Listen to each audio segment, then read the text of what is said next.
bagaimana kalau melihat angka-angka dari Bahrain ini? Apakah ini jadi lebih percaya diri? Apakah jadi malah berlebihan nih Mas Git kita? Nah, itu tadi yang gue nggak yakin sih Sintayong akan berlebihan, bahwa dia pasti menjaga segala macam situasinya. Ya. Yang harus diperhatikan adalah pertandingan melawan Australia di GBK. Itu dia benar-benar bermain strategi ya. Tom Haye tidak dipasang sejak awal. Kenapa? Karena dari sisi kebugaran Tom Haye. Dan dalam beberapa pertandingan kan melawan Filipina lah contohnya buat kita menang. Ya. Tom Haye bikin gol, babak pertama oke, tapi babak kedua sepertiga ada kelelahan ya. Jadi faktor fisik itu nggak bisa dipungkiri. STY itu nggak berani untuk nampilin pemain untuk laga pertamanya. Gue yakin langsung sih Miss bakal main. Diterjunin gitu. Iya, karena Miss juga pasti menantikan debutnya ini, dan dia pasti bakal memiliki semangat berkali lipat. Kalau gitu kita lihat kalau prediksi 3 back tengah kalau dari Mas Gita siapa aja Mas?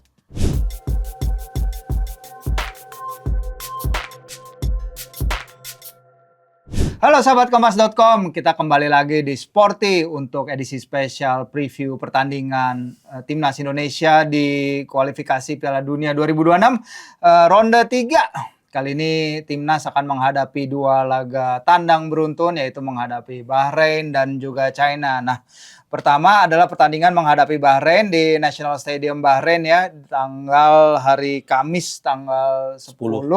Nah, untuk pembahasan di sahabat Kompas.com, gua nggak sendiri, ada Dennis seperti biasa. Halo Ji, apa kabar? Gimana Nis? Baik. Siap nanti pertandingan Timnas, dan juga dari sambungan Zoom langsung dari internasional. Iya, lokasinya dirahasiakan nih. Adalah Mas Gita Suwondo, pengamat sepak bola senior. Apa kabar Mas Gita? Halo, apa kabar? Baik-baik semua. Iya, nih Mas Gita juga sibuk-sibuk sekitar Timnas ya, nih mempersiapkan. Jadi kita langsung aja guys bahas Timnas lawan Bahrain. Di mata Mas Gita, pertandingan nanti akan seperti apa? Kan semua orang mengatakan bahwa kita udah menahan imbang Arab Saudi, kita udah menahan imbang Australia, yang masing-masing ada di pot 2 dan pot 3. Australia pot 2, Arab Saudi pot 3. Tapi gue tidak melihat bahwa kalau kita berhadapan dengan Bahrain yang ada di pot 4 ini akan lebih mudah. Demikian juga lawan Tiongkok yang nanti ada di pot 5 nggak akan lebih mudah dari 2 lawan itu. Kenapa?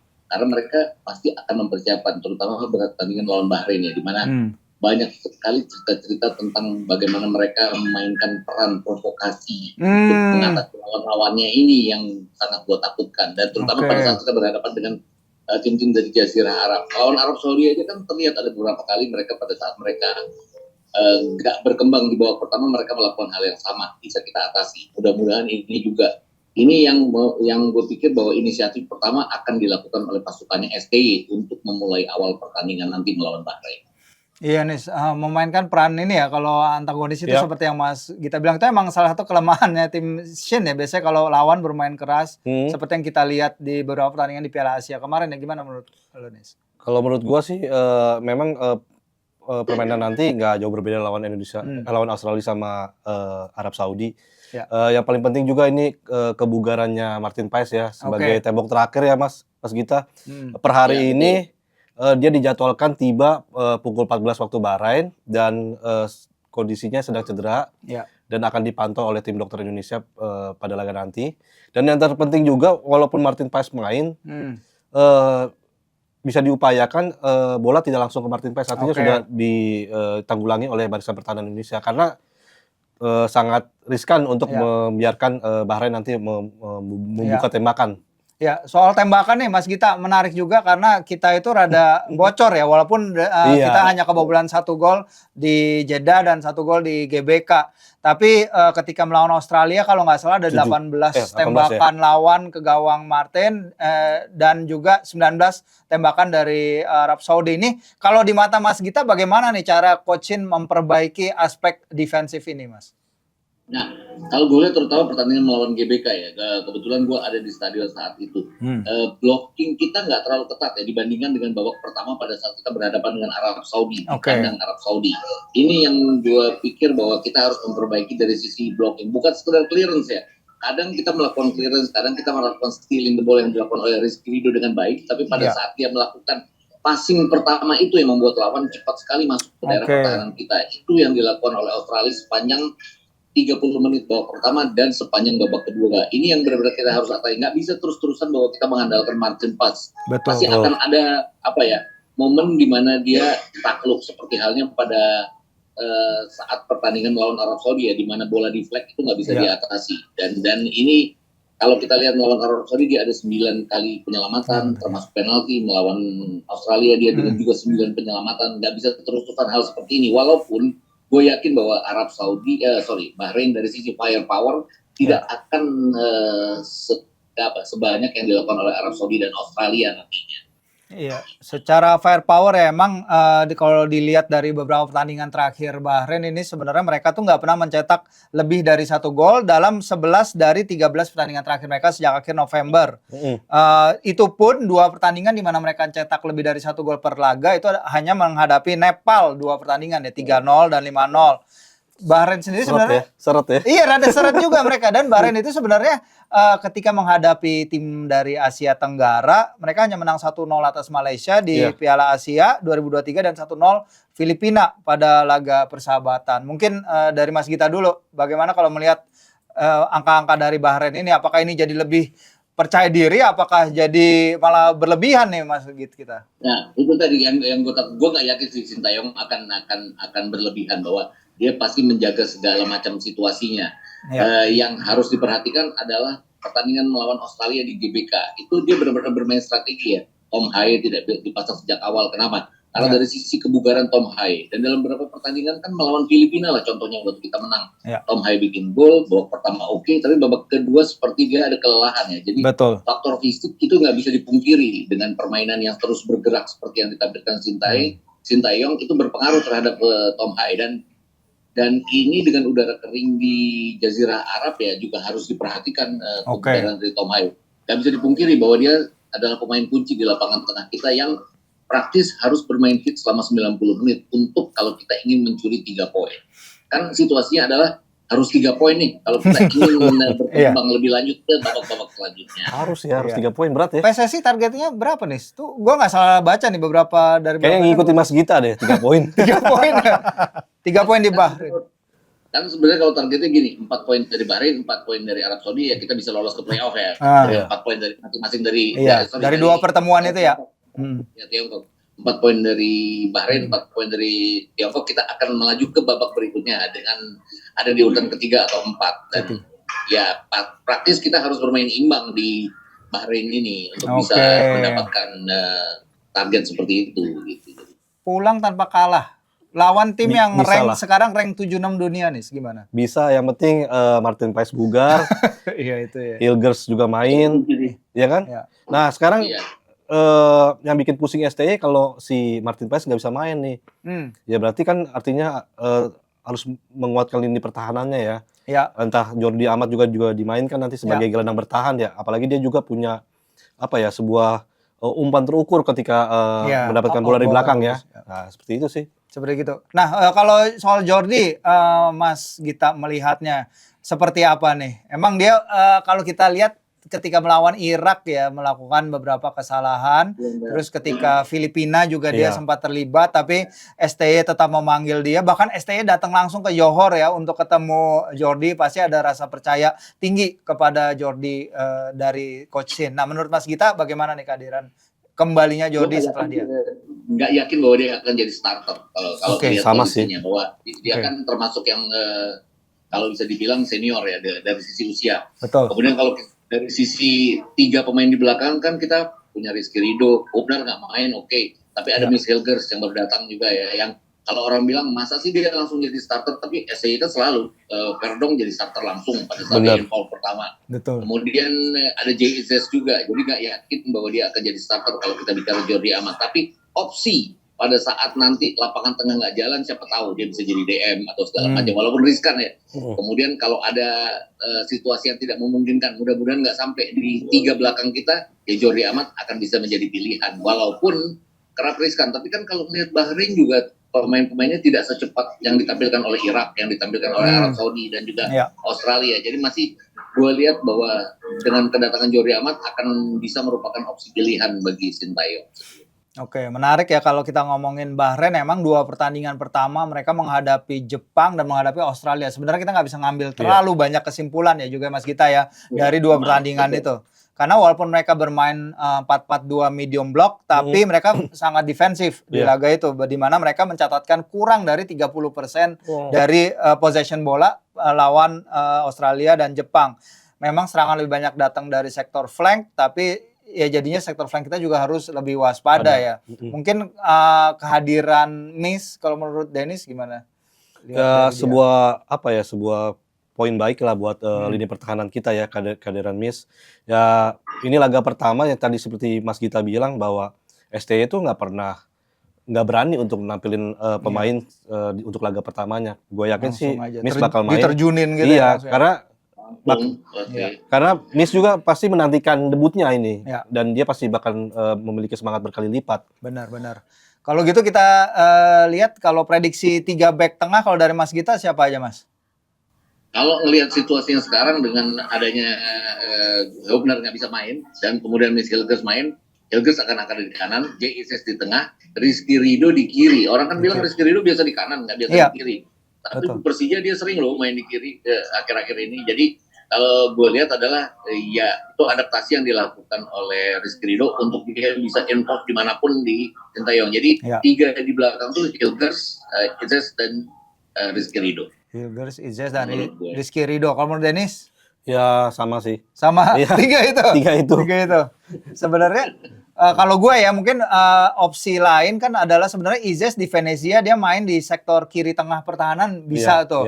At least kalau dia perlu buat nambal sisi situ dan tengahnya Amat, tapi ya harus ada tempat buat Rizky Ridho kalau gue bilang. Terlalu riskan sih kalau Jordi Amat terlalu ke dalam. Iya, terlalu ke dalam. Riskan. Iya, last man itu bahaya. Mungkin DM sih oke lah setuju.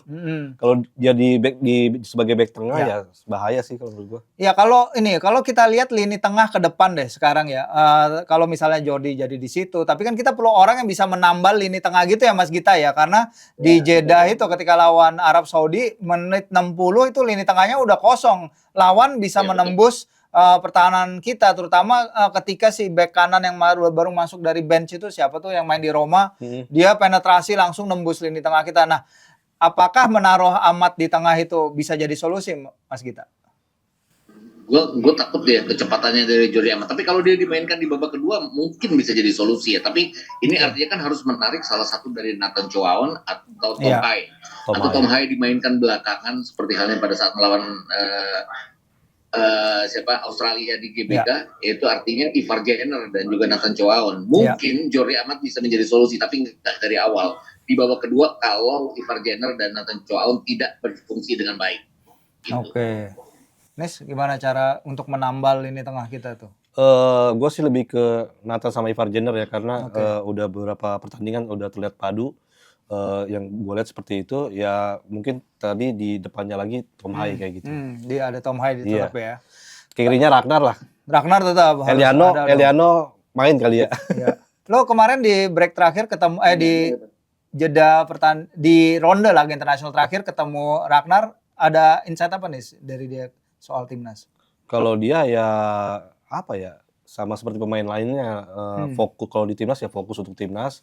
Bahkan kemarin waktu pertemuan itu sama Bang Sihar juga dia nggak terlalu lama untuk meluangkan waktunya karena dia tahu waktu off day dia tetap gunain itu sebaik mungkin sih. Oke, untuk latihan timnas dia bilang sesuatu nggak soal komunikasi dengan teman-temannya di lini depan, karena decision making di lini depan kan kita tahu harus ditingkatkan ya, bisa ditingkatkan. Saat itu sih nggak terlalu sampai ke situ, gue cuma nanya apa sih yang pesan apa yang STY sampaikan ke lu kayak gitu. Itu adalah? Dia bilang apa ya? Lupa gue. Harus bangga. Harus bangga. Harus bangga mengenakan seragam ini. Mengenakan seragam. Iya. Garuda di dada. Iya benar. Iya. Satu pemain baru lagi Mas Gita yang kita punya, sebenarnya ada 2 sih yang satu baru kembali lagi ke timnas ya setelah kemarin absen, Malik Rizaldi dan juga Eliano Reinders. Itu gimana Mas Gita untuk bagaimana kita ke depannya untuk aspek ofensif kita timnas lebih baik dari laga-laga sebelumnya itu gimana? Gue sih ngeliatnya Malik Rizaldi ya praktis harus dicoba ya. Kenapa? Karena dia kan sebenarnya di Championship kemudian di Liga 1 juga enggak buruk-buruk amat. Artinya Rafael Struijk kan sampai sejauh ini sesudah Piala Asia Under 23 pun dikualifikasikan belum menghasilkan banyak gol, belum menghasilkan gol secara reguler. Ya kenapa nggak dicoba Malik Rizali juga. Eliano Anders kan bisa dipakai juga di kiri artinya, dan di kanan tetap dengan Witan atau Marcelino misalnya, hal seperti itu. Gue lebih memilih Ragnar akan ada di posisi nomor 9 karena dia termasuk pemain yang ngotot, mampu pada saat lawan lengah pun dia bisa mendobrak dengan kekuatannya dia, dengan strength yang dia miliki. Itu yang gue lihat bahwa Ragnar dengan kita tidak punya pemain yang mumpuni di posisi nomor 9, Ragnar salah satu solusinya. Eliano di kiri, kemudian salah satu antara Witan atau Marcelino di kanan. Itu yang gue pikirin sejauh ini ya. Marcelino nih gimana nih? Menit bermain di Oxford rada minim, bukan rada minim. Jam main yang agak kurang. Iya. Kayaknya absen deh besok. Absen. Ya kalau menurut gua. Witan juga nggak dalam kondisi fit ya berangkat ke sana ya. Iya. Oke. Ya bisa jadi Egy kan. Egy. Ya tadi ya Mas Gita bilang ya si Ragnar memang punya daya jelajah tinggi, ngotot ya itu betul. Cocok memang nomor 9 ya. Dan ya Rafael sih kalau menurut gua dicadangkan dulu, coba Malik tadi. Gue setuju sih kapan pemain lokal bisa dapat jam terbang kalau nggak di sini gitu kalau menurut gua. Selama memang dia berkompeten Mas kalau menurut gua ya kan. Coba aja. Sebenarnya kalau sisi winger itu kan emang coachin biasa percaya pemain domestik ya. Ada Egy, ada Witan, ada Jakob, dan juga sekarang ada Malik bisa jadi opsi. Marcel juga sering main di sisi menyerangan dua flank. Kalau kita ngomongin jumlah gol, Egy sama Witan ini punya 9 gol di timnas, Mas Gita. Itu adalah jumlah terbanyak dari para pemain yang ada di sekarang ini. Struijk belum mencetak gol dari 17 penampilan. Tadi Mas Gita udah singgung. Dimas Derajat sebenarnya tuh udah punya 6 gol bagi timnas, tapi gol-golnya setengah itu datang lawan Brunei yang kita tahu levelnya masih jauh di bawah lah. Terus kemudian lawan Nepal dan lawan Curaçao. Jadi apa timnas ini punya problem di lini depan, Mas Gita? Iya jelas. Walaupun Sintayong udah bawa asisten pelatih ya, asisten pelatihnya kan dari Korea ya. Yom Ki-hun. Apa? Yom Ki-hun penyerang. Tapi kan Yom Ki-hun waktu jadi pemain juga winger, dapat julukan awal-awalnya sebagai pemain yang yang bikin orang jadinya wow luar biasa. Sampai akhirnya di akhir-akhir dia kan dapat julukan oh my god karena sekali bikin kesalahan yang nggak jadi gol. Oh gitu. Iya. Oh iya. Itu ada sejarahnya. Dia jadi wow luar biasa sampai wow my god karena Korea kok nggak bikin gol berkali-kali dengan situasi one on one gitu. Jadi jangan-jangan juga ini terjadi hal yang sama bahwa kita nggak bisa bikin gol juga. Tapi memang kita nggak punya ya posisi nomor 9 yang benar-benar mumpuni untuk mencetak gol demi gol secara reguler. Itu yang kalau bisa dibilang kita nggak punya pemain yang mirip di City ada Haaland dan sebagainya itu. Kalau kita lihat Dimas Derajat di Persib oke. Kemudian Ramadan Sananta di Persis juga oke. Gol-golnya sering datang dari posisi yang sulit, tapi tidak tercipta pada saat mereka bermain dengan kosong Garuda. Itu aja yang gue sayangkan. Iya, gimana nih melihat barisan penyerang kita nih? Ya semoga efek tadi ada ya dari pelatih asal Korea Selatan itu. Karena kalau untuk di efeknya sih waktu setelah dia pemain-pemain ini ditangani oleh si siapa? Si Yom. Ya, itu Hoki golin. Si Hoki golin, si Sananta golin. Bedanya si Hoki yang dipanggil sama Dimas ya. Iya. Ya, jadi memang ya kita berharap tentu untuk bisa mencetak gol karena jumlah gol kita sebenarnya juga nggak banyak-banyak banget. Lawan Filipina juga kita cuma 2 gol ya. Tapi semoga transisi kita bisa lebih baik dari laga-laga sebelumnya. Sebenarnya itu sih yang gua harapin ya karena kita sering decision making ya Mas Gita ya going forward. Itu juga yang harus dipecahkan. Kayak contohnya waktu lawan Australia di GBK aja, 15 menit pertama kita menjanjikan loh. Oh iya. Habis itu dengan 2 penyelamatan penjaga gawang mereka, tapi selebihnya kita kalah di lapangan tengah. Gitu ya. Dan kalau kalah di lapangan tengah kan solusi satu-satunya adalah serangan balik. Nah, serangan balik juga wingback kita juga nggak cepat juga untuk melakukan serangan balik. Bagus bertahan tapi nggak bagus melakukan serangan balik. Contohnya yang dari Maluku United tuh yang punya julukan Hulk tuh. Wawan. Wahyu Pras. Wahyu Wahyu Pras. Ya, Wahyu Ya. Pras. Dia kan bagus kan, stealing bola bagus, kemudian blocking bagus. Tapi waktu dia bawa bola untuk melakukan Counter. crossing atau passing, passingnya oke, crossing Liga 1 balik lagi ya. Iya. Jadi nggak nyampe buat selat balik gitu. Iya. Gue jadi ngatain Liga 1 nih. Hati-hati. Oh, parah lo. Iya, aman. Aman ya. Iya, ya udah kalau gitu langsung aja ke Mas Gita, prediksi nanti untuk match lawan Bahrain. Kalau kita bermain seperti halnya babak pertama melawan Arab Saudi, kemungkinan dapat 3 poin besar. Tapi kalau kita bermain seperti babak kedua melawan Arab Saudi, possible-nya adalah draw. Gue nggak yakin bahwa Bahrain akan demikian bisa melakukan threatening untuk mendapatkan 3 poin. Yang harus kita waspadai adalah cara mereka berprovokasi. Itu aja. Iya, susah ya. Jadi draw Mas Gita, berapa skornya? Kira-kira 1-1 lah. 1-1. Denis? Draw juga biar seru 1-1 lah. Di sini di GBK kita menang. Oh, 2-0 lah. Menang 2-0 di GBK ya. Betul. Tahun depan ini ya. Tahun depan. Semoga oke. Kalau gua ya harapannya pengen menang ya, tapi Iya. kayaknya draw masih realistis, draw yang ada skor ya. Iya. Semoga semua pemain ya dalam kondisi fit ya, terutama Martin, Witan itu tadi Martin juga disebut, Miss juga bisa adaptasi langsung dengan baik bersama Benar. timnas. Kita doakan yang terbaik di pertandingan nanti hari Kamis jam tanggal 11 malam WIB. Terima kasih waktunya Mas Gita Suwondo, pengamat sepak bola senior. Ya, terima kasih juga Denis. Oke, terima kasih. Ayo, Panji. sahabat Kompas.com, terima kasih juga untuk sudah menonton podcast ini. Nanti kita akan kembali lagi untuk review pertandingan Timnas melawan Bahrain dan juga preview melawan China. Nah. Tinggalkan di kolom komentar juga prediksi kalian untuk nanti laga melawan Bahrain seperti apa. Sampai kita ketemu nanti.